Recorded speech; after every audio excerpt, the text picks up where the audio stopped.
Selamat petang, salam sejahtera. Terima kasih karena bersama dengan saya di Nazlin Unity Channel.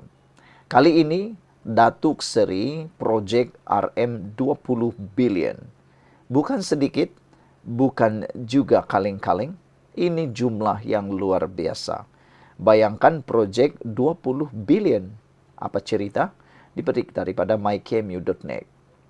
Mendakwa dirinya pernah menetap di Denmark selama 20 tahun dan berkelulusan Dr. Falsafah PhD di sebuah universiti di negara terbabit serta mempunyai rakan kerjasama dengan sebuah syarikat peneraju teknologi hijau di Denmark.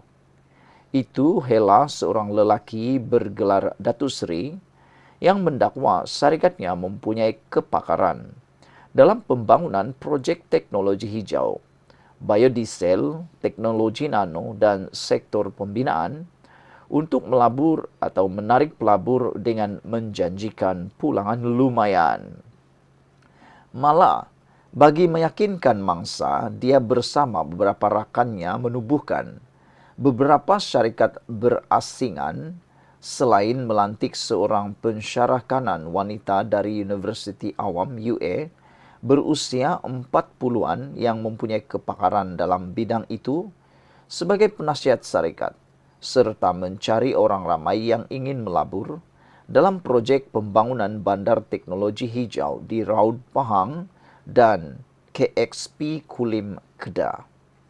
Bagi meyakinkan pelabur, lelaki itu bersama rakan kongsinya termasuk pensyarah terbabit akan membentangkan kertas kerja berkaitan projek terbabit yang dianggarkan bernilai RM20 billion.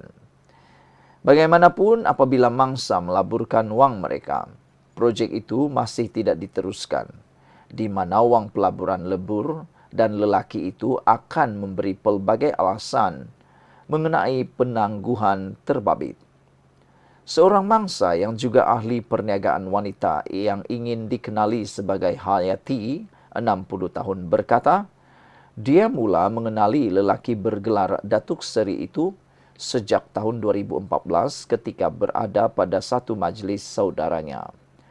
Menurutnya, ketika itu lelaki terbabit memperkenalkan diri dan menceritakan dirinya sedang dalam proses untuk membangunkan projek pembangunan teknologi hijau di Raub Pahang. Bagi meyakinkan saya, lelaki itu juga menunjukkan kertas kerja berkaitan projek pelaburan itu dan sedang mencari pelabur bagi merealisasikannya. Saya ketika itu tertarik dengan pelaburan itu, bersetuju untuk melabur, malah turut membawanya bertemu dengan pihak kerajaan negeri Pahang ketika itu untuk membincangkan berkaitan projek ini dan ingin mendapatkan kelulusan, katanya. Hayati berkata selama 4 tahun dia memindahkan beberapa kali wang pelaburan ke syarikatnya yang mencecah RM300,000 bagi menjayakan projek pembangunan teknologi hijau itu. Ketika itulah baru saya tahu pensyarah wanita terbabit juga ada bekerja bersama mereka bagi meyakinkan orang ramai untuk melabur dan ia bukan berbentuk penipuan. Walaupun wang sudah dilaburkan, projek masih tidak berjalan. Malah setiap kali saya bertanya, pelbagai alasan diberikan lelaki itu dan rakan-rakannya, katanya. Menurutnya, lelaki itu bersama pensyarah terbabit dan rakannya memaklumkan mereka mendapat pelabur baru dari Arab Saudi yang sudah melabur sebanyak 49 juta ringgit pada tahun 2019.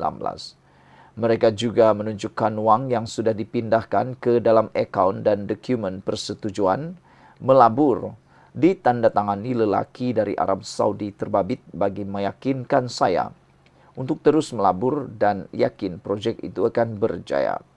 Selepas projek di Raub Pahang tidak berjalan, mereka menjual pula kononnya projek akan dibuat di KXP Kulim Kedah. Namun sehingga sekarang saya tidak mendapat apa-apa pulangan, katanya yang sudah membuat laporan polis di Balai Polis Putrajaya. Beliau berkata lelaki terbabit juga agak licik apabila wang pelaburan itu hanya sedikit saja diminta dimasukkan ke dalam akaun banknya, sebaliknya yang baki diberi secara tunai. Ketika itu saya tidak mengesahki apa-apa, tambahan melihat kertas kerja seperti betul dan pembabitan pensyarat terbabit yang mempunyai kepakaran dalam bidang itu. Selain saya ada lagi mangsa lain. Malah saya juga difahamkan ada penerbit filem turut menjadi mangsa mereka, namun penerbit terbabit memfailkan saman di mahkamah sebelum ini dan kesnya menang di mana syarikat terbabit diarah membayar Rm2,4 juta kepadanya. Katanya lagi, dipetik daripada mykmu.net, Datuk Seri Projek Rm20 billion. Saudara-saudara sekalian, selepas mendengar panjang lebar cerita daripada wanita ini, kita harus berhati-hati.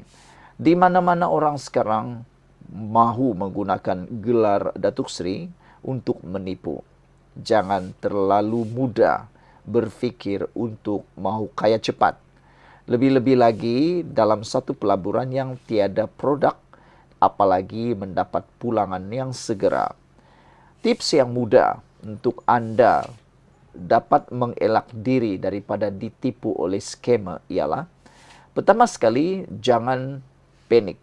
Anda harus berfikir waras. Yang kedua, kalau ada sesuatu pelaburan yang berkaitan dengan pendaftaran demi pendaftaran ke bawah demi ke bawah seperti MLM, kaji dulu. Soalan pertama yang Anda harus tanya ialah, adakah mereka mempunyai produk? Kalau mereka tidak mempunyai produk, janganlah percaya dan jangan sekali-kali melaburkan walau sesen pun. Kalau itu ialah pelaburan saham, jangan ikut orang. Lebih baik Anda belajar buat pelaburan saham sendiri daripada mengikuti orang lain. Karena sekarang ini modus operandi penipu-penipu di luar sana lebih banyak menggunakan cara pelaburan saham. Selain daripada itu, saudara, Anda boleh merujuk kepada Bank Negara Malaysia. Lihat senarai skema atau penipuan syarikat penipuan. Jangan-jangan apa yang disogok atau apa yang dipromosikan oleh rakan-rakan Anda, keluarga Anda, istri Anda atau suami Anda atau menantu atau mentua Anda, itu mungkin adalah syarikat yang disenarai hitamkan oleh Bank Negara Malaysia. Walaupun siapapun orang itu yang mahu mengajak Anda, kena berhati-hati kerana uang itu milik Anda dan bukan milik dia. Berhati-hati saudara. Sekian dulu untuk kali ini. Jangan lupa tinggalkan komen Anda, tekan butang subscribe. Kita jumpa lagi. Bye-bye.